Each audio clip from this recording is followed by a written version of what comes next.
Welcome to true 9 news. ప్రేక్షకులకు Christmas శుభాకాంక్షలు. నేను రేవతి. ముందుగా హెడ్లైన్స్ చూద్దాం. రాష్ట్రంలో coworking space, neighbourhood walking space అభివృద్ధిపై సీఎం చంద్రబాబు సమీక్ష. మహిళలను ఇంటికి పరిమితం చేయడం మారాలన్న చంద్రబాబు.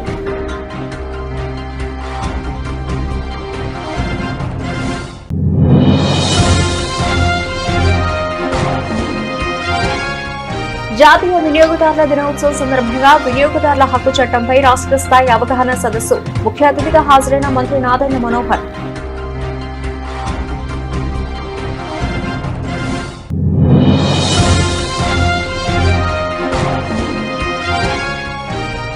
రాష్ట్ర ప్రభుత్వం ఆదాయంతో చేసుకున్న ఒప్పందాన్ని రద్దు చేసే వరకు పోరాటం చేస్తాం స్పష్టం చేసిన సిబిఐ రాష్ట్ర కార్యదర్శి కె రామకృష్ణ.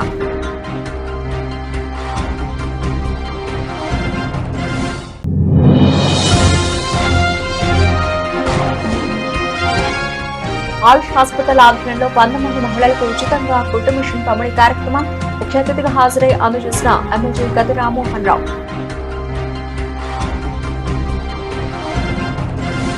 రాష్ట్రంలో coworking space, neighbourhood walking space అభివృద్ధిపై ముఖ్యమంత్రి చంద్రబాబు నాయుడు మంగళవారం సచివాలయంలో సమీక్ష చేశారు.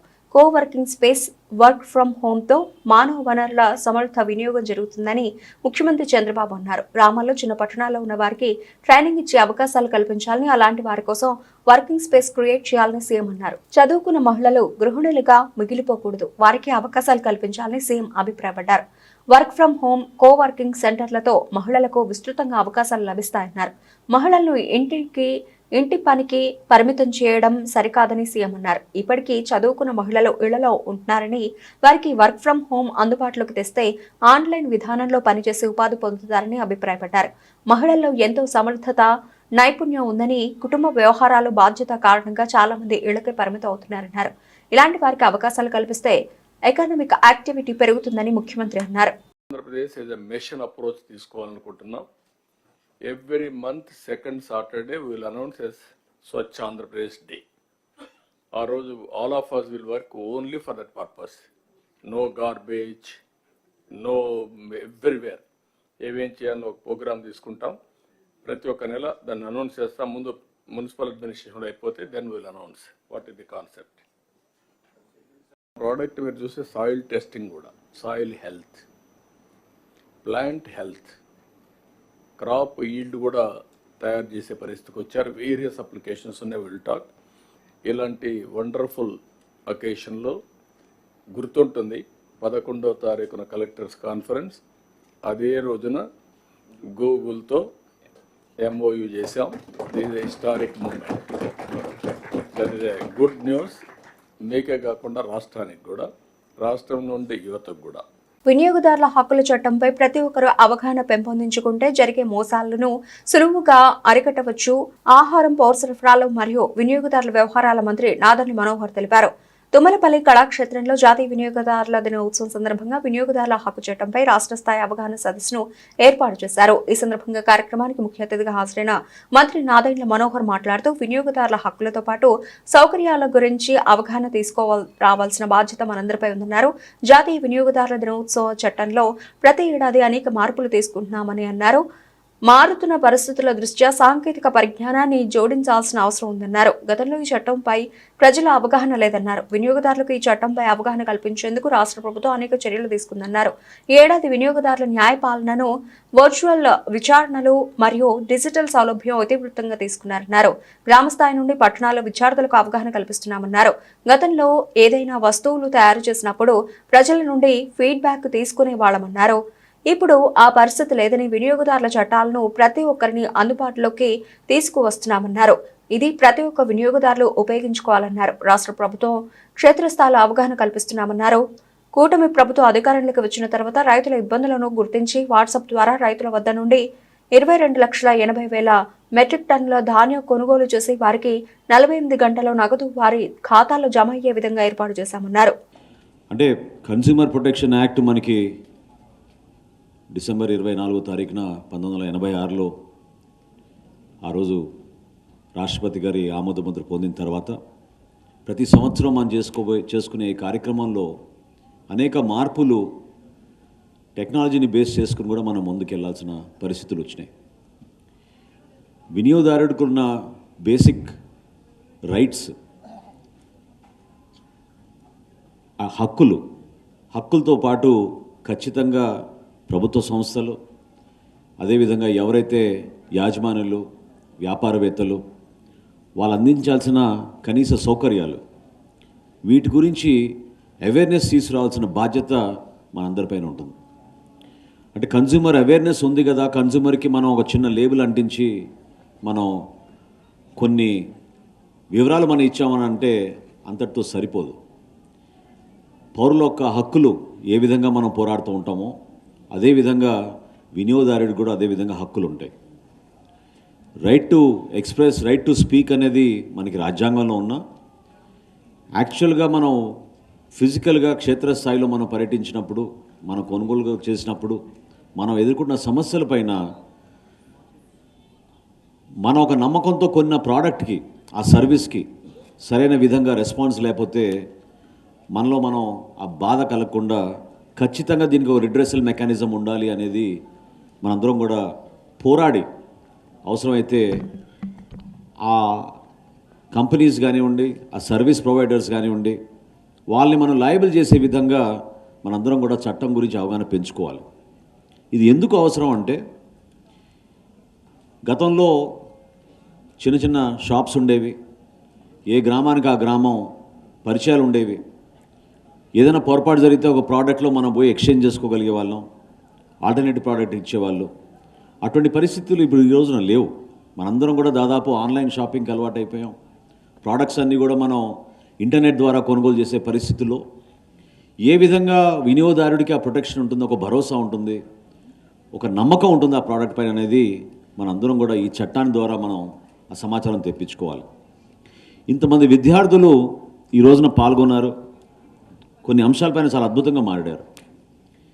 వాస్తవంగా ఎందుకు మనం కన్జ్యూమర్ క్లబ్స్ ఏర్పాటు చేయాలి, మనం ప్రభుత్వ పాఠశాలలో కానివ్వండి, కాలేజీలో కానివ్వండి, మండల స్థాయిలో మనం ఎందుకు ఈ మీటింగ్ జరుపుకోవాలని దానిపైన ఒక 15 రోజుల క్రితం మేము ఒక అధ్యయనం చేశాం.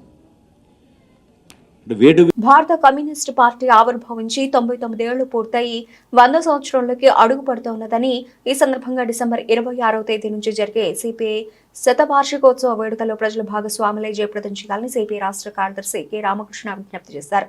స్థానిక దాసరి భవన్లో ఏర్పాటు చేసిన విలేకరుల సమావేశంలో ఆయన మాట్లాడుతూ, ఈ శతవార్షికోత్సవాలను దేశవ్యాప్తంగా ఏడాది పాటు నిర్వహించాలని సిపిఐ జాతీయ సమితి నిర్ణయించిందన్నారు. డిసెంబర్ 26న ప్రారంభమయ్యే ఈ వేడుకలు 2025 డిసెంబర్ 26న తెలంగాణ రాష్ట్రంలోని ఖమ్మంలో జరిగే కార్యక్రమంతో ముగుస్తాయని చెప్పారు. జాతీయ సమితి నిర్ణయంలో భాగంగా ఆంధ్రప్రదేశ్లో గురువారం విజయవాడలోని చంద్రరాజేశ్వరరావు విగ్రహానికి పూలమాలలు వేసి నివాళులర్పించడం నుంచి శతవార్షిక ఉత్సవాలు ప్రారంభమవుతాయన్నారు. దేశవ్యాప్తంగా చర్చ జరుగుతున్న అంశం ఏమంటే, సాక్షాత్తు రాజ్యాంగ నిర్మాత డాక్టర్ బిఆర్ అంబేద్కర్ని పార్లమెంట్లోనే హోమ్ మినిస్టర్ అమిత్ షా గారు కించపరచడం జరిగింది. నిజంగా అవమానించాడు ఆయన. అది స్పష్టంగా ఒక పిల్లవాడిని అడిగినా చెప్పగలడు ఆయన ఏ రకంగా అవమానించాడు. దానిపైన వారు ఏమాత్రం కూడా పశ్చాత్తాపం లేకపోగా హోమ్ మినిస్టర్ గారు దాన్ని సమర్థించుకుంటా ఉన్నాడు. హోమ్ మినిస్టర్ గారు సమర్థించుకుంటా ఉంటే ప్రధానమంత్రి ఏమైనా దాన్ని ఏమన్నా ఖండిస్తున్నాడంటే నిస్సిగ్గుగా ప్రధాని నరేంద్ర మోడీ కూడా అమిత్ షాను బలపరుస్తాడు. నిస్సిగ్గుగా ఒక దేశ ప్రధాని తన క్యాబినెట్లో ఒక మినిస్టర్ రాజ్యాంగ నిర్మాత అయిన బిఆర్ అంబేద్కర్ను అవమానిస్తూ మాట్లాడితే దాన్ని కూడా బలపరిచే స్థాయికి వచ్చారంటే ఇంకేం చెప్పాలని నాకు అర్థమవుతుంది. దీనికి కారణం ఏమంటే బీజేపీ ఆర్ఎస్ఎస్ శక్తులకు, సంఘ్ పరివార్ శక్తులకు వారికి ఏమాత్రం కూడా రాజ్యాంగం పైన గౌరవం లేదు. వారు మొన్న ఎన్నికల్లో చాలా ప్రధానంగా చెప్పారు, మాకు ఈసారి 400 సీట్లు గెలిపించండి, రాజ్యాంగాన్నే తీసి బుట్టలో వేస్తామని చెప్పారు. రాజ్యాంగాన్ని మారుస్తామన్నారు. అది ఎన్నికల్లో వాళ్ళకి 400 సీట్లు రాలేదు, 240 స్థానాలే వచ్చాయి. వాళ్ళ చంద్రబాబు నాయుడు, నితీష్ కుమార్ పైన ఆధారపడి గవర్నమెంట్ నడుపుతూ ఉన్నారు కాబట్టి రాజ్యాంగం జోలికి పోవడం లేదు. అయినా వాళ్ళ పంత వదలలే. సాక్షాత్తు బీజేపీ మాజీ పార్లమెంట్ సభ్యులు సుబ్రహ్మణ్య స్వామి గారు సుప్రీంకోర్టులోనే కేసు వేశాడు. ఆ ప్రియాంబుల్ మార్చాలి, అందులో సెక్యులరిజం అనే పదం తొలగించాలి, సోషలిజం అనే పదాన్ని తొలగించాలని చెప్పి ఆయన సుప్రీంకోర్టులో కేసు వేశాడు. అదృష్టవశాత్తు సుప్రీంకోర్టు సిజేఐ వారి ఆధ్వర్యంలో ఆ పదాలు తొలగించాల్సిన అవసరం లేదని చెప్పినందువల్ల ఇవాళ మన భారతదేశంలో ప్రజలు ఊపిరి తీసుకున్నారు. కాబట్టి ఏమంటే ఈ అంశం పైన క్యాబినెట్ నుంచి హోమ్ మినిస్టర్ అమిత్ షాను తొలగించాలి, అమిత్ షా రాజీనామాను డిమాండ్ చేస్తూ ఈ నెల 35వ తేదీ నాడు వామపక్ష పార్టీల ఆధ్వర్యంలో దేశవ్యాప్తంగా కూడా నిరసన కార్యక్రమాలు చేపడతా ఉన్నాం. అందులో భాగంగా ఆంధ్ర రాష్ట్రంలో కూడా వామపక్షాలందరం కూడా పెద్ద ఎత్తున ఈ ప్రోగ్రాంలో పాల్గొంటా ఉన్నాం. ఇక మూడవ ముఖ్యమైన అంశము ఇవాళ మన రాష్ట్రానికే కాదు, దేశానికే కాదు, ప్రపంచవ్యాప్తంగా చర్చ జరుగుతున్నది అదానీకి సంబంధించింది. అదానీ ఒప్పందాల విషయంలో పెద్ద ఎత్తున లంచాలు తీసుకున్నారు. 2100 కోట్ల రూపాయలు. కృష్ణానది తీరాన ఇంద్రకీలాద్రికి పైకి భవానీలు పోటెత్తారు. జై దుర్గా జై జై దుర్గా నినాదాలతో ఇంద్రకీలాద్రి మారుమోగిపోతోంది. దుర్గాదేవిని దర్శించుకునేందుకు భవానీలు పెద్ద ఎత్తున తరలివచ్చారు. ఓం టర్నింగ్ నుంచి అమ్మవారి సన్నిధానం వరకు క్యూ లైన్లలో భక్తులు భవానీలు వేచి ఉన్నారు. ఇరుముడి శిరస్సును ధరించి అమ్మవారిని దర్శించుకుని భవానీలు తమ దీక్షను విరమిస్తున్నారు. శ్రీ దుర్గా మల్లేశ్వర స్వామి దేవస్థానంలో గత 4 రోజుల నుంచి జరుగుతున్న భవానీ దీక్షలు నేటితో ఘనంగా ముగిశాయి. కనకదుర్గాదేవిగా దర్శనమిస్తున్న అమ్మవారిని దర్శించుకునేందుకు పెద్ద ఎత్తున భవానీ మాలధారలో భక్తులు తరలివస్తున్నారు. ఇక ఉత్తరాంధ్ర నుంచి పెద్ద ఎత్తున కాలినడకన ఇంద్రకీలాద్రికి భవానీల రాకతో ఇంద్రగిరులన్నీ ఎరుపెక్కాయి. శ్రీకాకుళం, విజయనగరం, విశాఖపట్నంతో పాటు ఉభయ గోదావరి జిల్లాలో భారీగా భవానీలు అమ్మవారికి మొక్కులు చెల్లించుకుంటున్నారు. పెద్ద ఎత్తున భవానీల రాకతో ముందుగానే అధికారులు దానికి అనుగుణంగా విస్తృత ఏర్పాట్లు చేశారు. భవానీలు కొండపైకి వచ్చి అమ్మవారి దర్శనం తర్వాత మాల విరమణ కోసం వచ్చే భవానీల కోసం మల్లికార్జున మండపం దగ్గర అధికారులు ప్రత్యేక ఏర్పాట్లు చేశారు. 45 రోజుల పాటు సాగిన కఠోర దీక్ష భవానీలో అమ్మవారి దర్శనం అనంతరం పవిత్రమైన హోమగుండం వద్ద దీక్షను విరమించారు. ప్రశాంతంగా దీక్షలు ముగిశాయి. దీంతో పోలీస్, రెవెన్యూ, దేవస్థానం అధికారులు ఊపిరి పీల్చుకున్నారు. తోటి వారికి సాధ్యమైనంత వరకు సహాయపడాలని అన్ని మత గ్రంథాలు స్పష్టం చేసినట్లు తూర్పు నియోజకవర్గ ఎమ్మెల్యే గద్దె రామ్మోహన్ రావు అన్నారు. లైనిజన్ లో కూడా తోటి వారికి సహాయం చేయాలని చెబుతారన్నారు. ఆయుష్ హాస్పిటల్ ఆధ్వర్యంలో ఎన్ కన్వెన్షన్ లో 100 మంది మహిళలకు ఉచితంగా కుట్టు మిషన్ పంపిణీ కార్యక్రమం జరిగింది. పేద మహిళలకు ఎమ్మెల్యే గద్దె రామ్మోహన్ కుట్టు మిషన్లు, చీరలు అందజేశారు. ఈ సందర్భంగా ఎమ్మెల్యే మాట్లాడుతూ తోటి వారికి సాయం చేయాలని అన్ని మత గ్రంథాలు స్పష్టంగా చెప్పాయన్నారు. ప్రతి ఇంట్లో ఒకరు ఆర్థికంగా స్థిరపడాలని రాష్ట్ర ప్రభుత్వం సంక్షేమ పథకాలను ప్రవేశపెట్టి అమలు చేస్తోందన్నారు. ప్రత్యేకంగా మహిళలు ఆర్థికంగా బలోపేతం చేసేందుకు ఇప్పటి వరకు 500కు పైగా కుట్టు మిషన్లను నియోజకవర్గ పరిధిలో మహిళలకు అందజేసినట్లు తెలిపారు. ప్రస్తుత పరిస్థితుల్లో తల్లిదండ్రులు వారి పిల్లలకు మంచి విద్యాబుద్ధులను చెప్పించాలన్నారు. విద్య వల్లే ఒక వ్యక్తి దశ దిశ మారుతుంది అన్నారు. కుట్టు మిషన్లు అందజేసిన ఆయుష్ ఆసుపత్రికి చెందిన doctor why Ramesh Babu, Srimannarayana తదితరులను MLA Rammohan Rao సత్కరించారు. మన తెలుగుదేశం పార్టీని స్థాపించటం, మరి దాన్ని ఈ రోజున కంటిన్యూ చేస్తూ చంద్రబాబు నాయుడు గారు మరి గత కొన్ని సంవత్సరాలుగా సీఎం రిలీఫ్ ఫండ్ ద్వారా ఎంతో మంది పేదలకు సాయం చేయటం, దాన్ని స్ఫూర్తిగా తీసుకుని గద్దె రామ్మోహన్ గారు నిరంతరం మన ప్రభుత్వం ఉన్నప్పుడు సీఎం రిలీఫ్ ఫండ్ నుంచి కోట్ల రూపాయలు తీసుకొచ్చి ఏ పేద ప్రజలు కూడా ఏ ఇబ్బంది కలగకుండా మరి ఆ రోజున చెక్కులను తీసుకొచ్చి కోట్ల రూపాయలు మీకు ఇవ్వటం జరిగేది. మరి అలాగే మనం అధికారం లేకపోయినా కూడా గత 5 సంవత్సరాల్లో మరి వైసీపీ ప్రభుత్వంలో ఈ ఒక్క రూపాయి కూడా ఈ రిలీఫ్ ఫండ్ రాని సందర్భంలో కూడా ఎన్నో బాధలు పడి తన సొంత నిధుల నుంచి పేద ప్రజలకి అన్ని రకాలుగా అండదండలు అందిస్తూ మరి వాళ్ళు నిరంతరం వాళ్ళ కార్యక్రమాలు చేసుకోవటం కోసం బళ్ళు కానివ్వండి, కుట్టు మిషన్లు కానివ్వండి, స్వయం ఉపాధి కోసం, అదేవిధంగా ఇలాంటి ఆపరేషన్లు చేసినప్పుడు డాక్టర్ల సాయంతో తాను కొంత ఇచ్చి సొంత నిధుల నుంచి డాక్టర్లచే తక్కువ ఫీజులతో వాళ్ళకి ఏదో రకంగా ఈ రకంగా నిరంతరం సాయపడుతూ గత 35 సంవత్సరాలుగా రాజకీయ జీవితాన్ని మరి ఈ రోజున ముందుకు తీసుకెళ్ళటం మనందరికీ తెలుసు.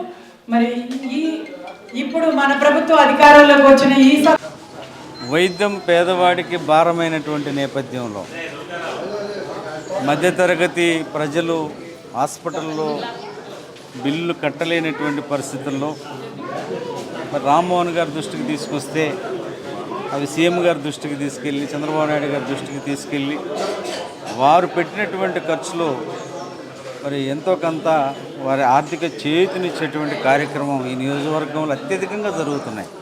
ఇవాళ 16 లక్షల రూపాయలు ఇవ్వటం జరిగింది. గతంలో కూడా అనేక లక్షల రూపాయలు ఎప్పుడూ కూడా 14-19 చంద్రబాబు గారు ముఖ్యమంత్రి ఉన్నా ఇప్పుడైనా ఈ నియోజకవర్గంలో అత్యధికంగా పేదవాళ్ళకు సీఎం రిలీఫ్ ఫండ్ అందుతుందో ఏమాత్రం అశక్తి లేదు. వాళ్ళ రామ్మోహన్ రావు గారు హ్యాట్రిక్ ఎమ్మెల్యే ఈ నియోజకవర్గం. ప్రజల హృదయాల్లో ఉన్న వ్యక్తి. ప్రజలకు ఏ ఇబ్బంది వచ్చినా ఏ కష్టం వచ్చినా ప్రతినిత్యం ప్రజల మధ్య ఉంటూ ప్రజా సమస్యలు పరిష్కరిస్తూ ముఖ్యమంత్రి గారి దృష్టికి కానీ అధికారుల దృష్టికి కానీ ఎవరితో పని అవుతుందంటే వారి దృష్టికి తీసుకెళ్ళి ఆ పనిని చేసి ఓకే అది సిటీగా నిలిపిందా అందుకే డౌన్ చేసి ఈ ముఖ్యమంత్రి సహాయ నిధి అనే కార్యక్రమం తెలుగుదేశం పార్టీ ఒక కార్యకర్తగా నేను ఎంత గర్వపడతానంటే 1995 సంవత్సరంలో నారా చంద్రబాబు నాయుడు గారు మొట్టమొదటిగా ముఖ్యమంత్రి అయిన దగ్గర నుంచి మొదలుపెట్టిన సంక్షేమ కార్యక్రమం ఇది. తర్వాత వచ్చిన ముఖ్యమంత్రులు ఆయనంత కాకపోయినా కొంతవరకు చేశారు. 2014-19 అయితే ఒక్క మనిషి కూడా లేదనకుండా ఆయన డీడీలు ఇవ్వటం జరిగింది. ఆఖరికి ఎలక్షను కోర్టు వస్తానుగా కూడా డీడీలు వస్తే ఆ డీడీలని క్యాష్ అవ్వకుండా ఆపేసిన దుర్మార్గుడు జగన్మోహన్ రెడ్డి గారు ఆయన ముఖ్యమంత్రి అయిన తర్వాత. మరి 5 సంవత్సరాల్లో ఆయన ఏమైనా ఇచ్చాడంటే ఆయన ఎవరికి ఇవ్వలేదు. ఒక 5-6 లేదా 10 ఇచ్చిండొచ్చు ఒక నియోజకవర్గానికి, లేదా ఒక 20 ఇచ్చిండొచ్చు. ఈరోజు చంద్రబాబు గారు ముఖ్యమంత్రి అయిన తర్వాత ఈ 5 నెలలు అంటే మొట్టమొదటి నెల 2 నెలలు అన్నీ అప్లికేషన్ పెట్టుకోవడం సరిపోద్ది. తర్వాత 4 నెలలు సుమారు మన నియోజకవర్గాన్ని చూసుకుంటే సుమారు 120 చెక్కులు ఇవ్వడం జరిగింది. అది 1,00,000, 2,00,000, 30,000 అయిన ఖర్చును బట్టి. మరి జగన్మోహన్ రెడ్డి గారు ఇంత మంచి కార్యక్రమం, ఎందుకంటే జబ్బు అనేది చెప్పి రాదు, హఠాత్తుగా వస్తుంది. డబ్బులు ఉన్నా లేకపోయినా ఎక్కడోసారి చేబుదులు అప్పో చేసి ట్రీట్మెంట్ చేయించుకోవాలి. మనిషి ప్రాణాన్ని ఎవరు కూడా పోగొట్టుకోలేరు. అవసరమైతే 10 రూపాయలకి 20 రూపాయలకి ఉన్న ఆస్తులు కూడా తాకట్టు పెట్టి కూడా తెచ్చే సందర్భాలు కూడా చాలామందికి ఉంటాయి. అలాంటి సందర్భంలో వాళ్ళకి ఇమ్మీడియట్గా ప్రభుత్వం ఒకటే ఆదుకోగలదు. ఒక వ్యక్తిగా ఎవరు అందరినీ ఆదుకోలేరు. ప్రభుత్వం మాత్రం అందరినీ ఆదుకునే బాధ్యత ప్రభుత్వానికి కూడా. అలా బాధ్యత తెలిసిన ముఖ్యమంత్రిగా నారా చంద్రబాబు నాయుడు గారు అడిగిన వాళ్ళకి లేదనకుండా వీలైనంత ఎక్కువ మొత్తాన్ని ఇచ్చి ఈ సీఎం రిలీఫ్ ఫండ్ అనే దానికి అర్థం చెప్పిన వ్యక్తి నారా చంద్రబాబు నాయుడు గారు. దాన్ని త్రిలోదకాలు ఇచ్చేసి అనేక మంది ఎన్టీఆర్ జిల్లా కలెక్టర్ లక్ష్మీ షా నగర ప్రజలకు క్రిస్మస్ పండుగ శుభాకాంక్షలు తెలియజేశారు. ఎన్టీఆర్ జిల్లా ఆధ్వర్యంలో నిర్వహించిన క్రిస్మస్ వేడుకల్లో ఆయన పాల్గొని కేక్ కట్ చేసి క్రిస్మస్ ఆంధ్ర జీవితంలో వెలుగులు నింపాలని ఈ సందర్భంగా ఆయన ఆకాంక్షించారు. అయితే 3 ప్రాంతాలు మనము చూస్తాము. ఒకటి నెఫ్తాలి, రెండవది జెబూలును, మూడవది ఇంకా ఇశ్రాయేల్ దేశమును సూచించుచుండగా అద్దరిని అన్యజనులు గలలయ అంటున్నాడు. అద్దరిని ఉన్న గలలయ అన్యజనులందరినీ కూడా మనతో ఆయన మనమందరినీ కూడా దేవుడు సూచించిన విధానముకి నిత్య జీవము ఉంటుంది. కుడిపక్కన ఉన్న వాళ్ళారా ఆశీర్వదించబడిన వారు కుడిపక్కన ఉంటారు కాబట్టి వాళ్ళందరికీ కూడా నిత్య లోబడనల్ల వారికి ఈ యొక్క నీతి సూర్యుడైనటువంటి ఆ ఉదయము ఉదయించదు అని చెప్పేసి కూడా దేవుని యొక్క వాక్యము సెలవిచ్చి చూడండి. ఆయన ఏమంటున్నాడు, నేను నీతిమంతులను కనుక మీరును కూడా నీతి కలిగి ఉండండి, నేను పరిశుద్ధులను కనుక మీరును పరిశుద్ధులుగా ఉండండి. అప్పుడు దేవుని యొక్క అప్పుడే నువ్వు శిల్వ కార్యాన్ని అంగీకరిస్తావు. అప్పుడే దేవాతి దేవుని యొక్క ఆశీర్వాదాలు, దేవాతి దేవుని యొక్క నిత్యత్వము మన బిడ్డలకు మనకు అది వస్తుంది అనేటువంటిది కూడా నేను మీ అందరికీ కూడా తెలియజేస్తున్నాను. గలతీయులకు రాసిన 2వ పాఠ్యభాగంలో మనము గమనించినట్లయితే అక్కడ ఉంటారు. గలతీయుల పత్రికలో ఒక మెయిన్ ఉద్దేశం ఏంటంటే యూదా క్రైస్తవులు ఉన్నారు, అన్య క్రైస్తవులు ఉన్నారు. వారందరూ కూడా యేసుక్రీస్తు శిలువ కార్యాన్ని బట్టి క్రీస్తును అంగీకరించినటువంటి వారు. మొదటిలో క్రీస్తు బోధ యందు నిలకడగా ఉన్నారు వారు. కానీ వారిలో వారికి ధర్మశాస్త్రము గురించి విభేదాలు మొదలైనవి అన్నమాట. వారిలో వారికి ధర్మశాస్త్రము గురించి విభేదాలు మొదలైనవి. అది చూడండి, మనమందరము కూడా క్రీస్తునే బోధిస్తూ ఉన్నాము, మనమందరము కూడా క్రీస్తు సువార్తనే బోధిస్తూ ఉన్నాము. అయినప్పటికీ కూడా మరి కొంతమంది మన ప్రజలు దానికి విరుద్ధంగా కూడా మాట్లాడేటువంటి ప్రజలు ఉన్నారు అని చెప్పేసి కూడా ఈ యొక్క దేవుని యొక్క వాక్యాన్ని బట్టి మనము గమనించవలసినటువంటి వారమై ఉన్నాం. ఆ రెండు వర్గాలు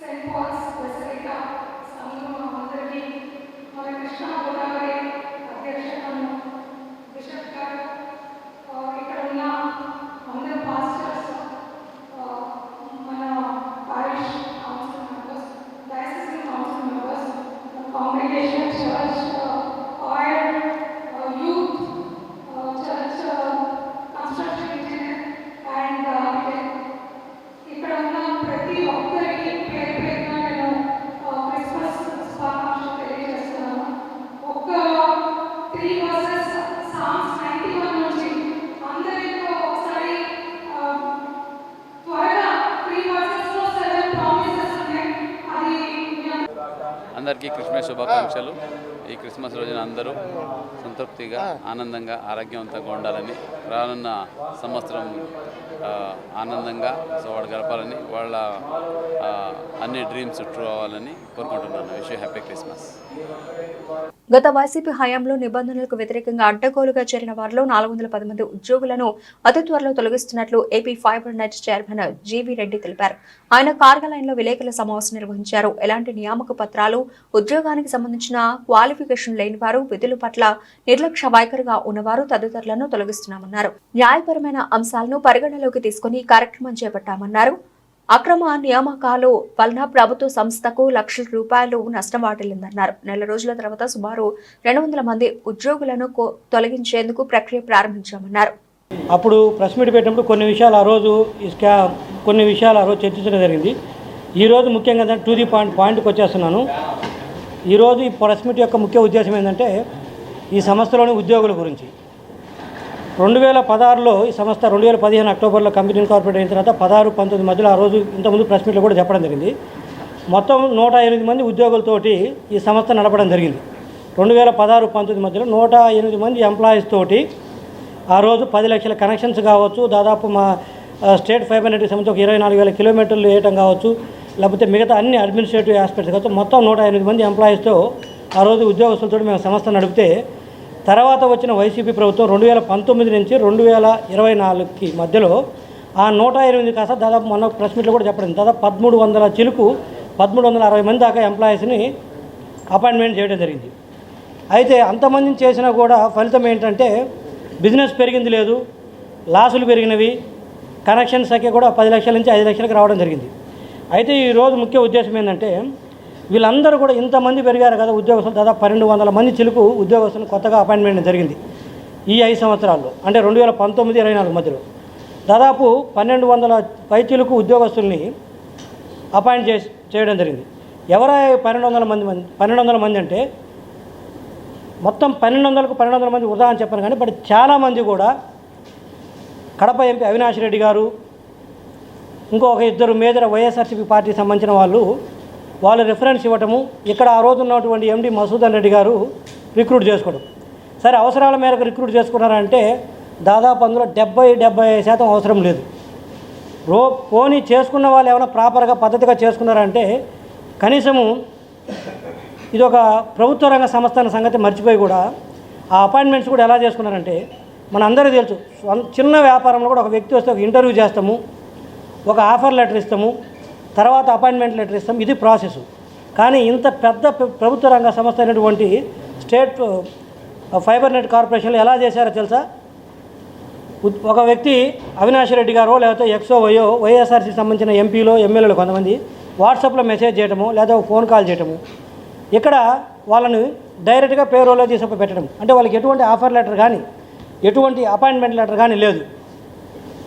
అసలు ఎక్కడన్నా చూస్తారా, చిన్న ప్రైవేట్ లిమిటెడ్ కంపెనీలో కూడా ఓ పద్ధతి అనేది పాటిస్తారు. అది చిన్న జాబా పెద్ద జాబా పక్కన పెడితే కేవలం అటెండర్ జాబ్ తీసుకోవాలన్నా కూడా ఒక పద్ధతి అనేది ఉంటుంది, ఒక ఆఫర్ లెటర్ ఇస్తారు. లేకపోతే అపాయింట్మెంట్. భవానీలకు సేవ చేస్తే సాక్షాత్తు శ్రీ కనకదుర్గమ్మకు సేవ చేసినట్లేనని జనసేన నేతలు సామినేని ఉదయ్ భాను శంకర్ పేర్కొన్నారు.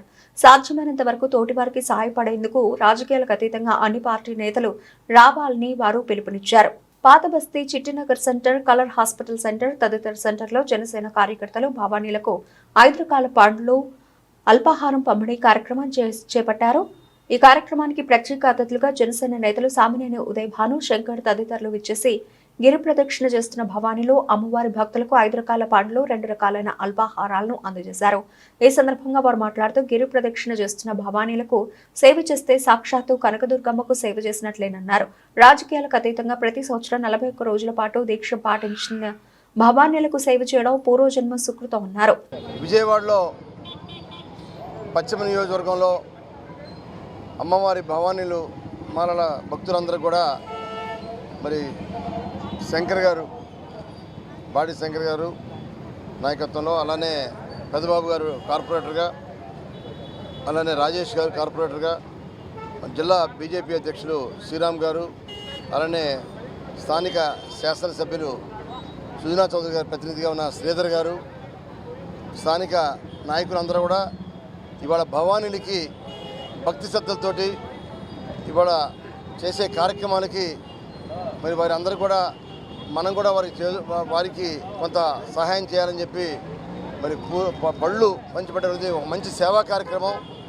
మరి శంకర్ ఈరోజు ప్రత్యేకంగా మమ్మల్ని అందరూ కూడా పిలిచి, కార్పొరేటర్స్ అని నాయకులు, బీజేపీ నాయకులు, జిల్లా అధ్యక్షుల వారిని, నన్ను కూడా పిలిచి, అలానే శాసనసభ్యులుగా ప్రతినిధిగా ఉన్న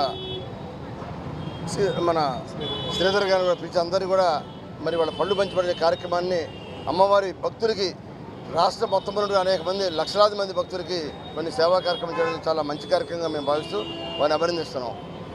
బులెటిన్ ముగించే ముందు హెడ్లైన్స్ మరోసారి.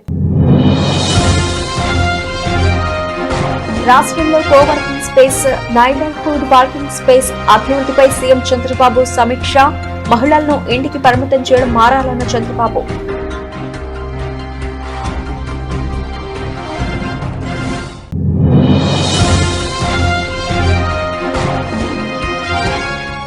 జాతీయ వినియోగదారుల దినోత్సవం సందర్భంగా వినియోగదారుల హక్కు చట్టంపై రాష్ట్ర స్థాయి అవగాహన సదస్సు. ముఖ్య అతిథిగా హాజరైన మంత్రి నాదెండ్ల మనోహర్.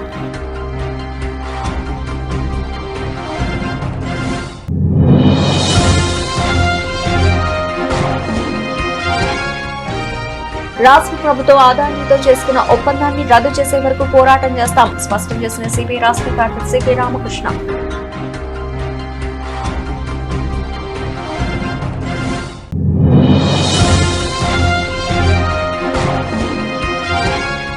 ఆయుష్ హాస్పిటల్ ఆధ్వర్యంలో 100 మంది మహిళలకు ఉచితంగా కుట్టు మిషన్ పంపిణీ కార్యక్రమం. ముఖ్య అతిథిగా హాజరై అందజేసిన ఎమ్మెల్యే గది రామ్మోహన్ రావు.